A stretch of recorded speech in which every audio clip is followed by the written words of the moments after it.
সোণাপুৰ ডিগাৰুৰ বায়ুসেনা বাহিনীৰ প্ৰাংগণস্থিত কেন্দ্ৰীয় বিদ্যালয়ত আজি অসমৰ ৰাজ্যপাল প্ৰফেচাৰ জগদীশ মুখী উপস্থিত হৈ বিদ্যালয়খনত অধ্যয়নৰত ছাত্ৰ-ছাত্ৰী শিক্ষক-শিক্ষয়িত্ৰীসকলৰ সৈতে এক মত বিনিময়ৰ কাৰ্যসূচীত অংশগ্ৰহণ কৰে।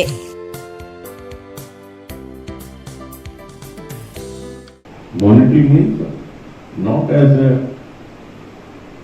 one of your officers, not at all.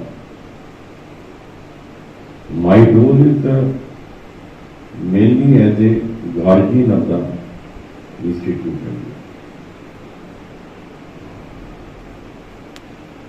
I am trying to find out if there is some problem over there, and out of the way I go to help them out.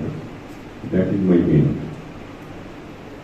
purpose is to see, visit, interact, and if there is some such problem where I can be of help sitting from my office, I have helped many institutions directly connecting the concerned minister then and there on telephone. This is what happened. Bureau Report, Narad Live.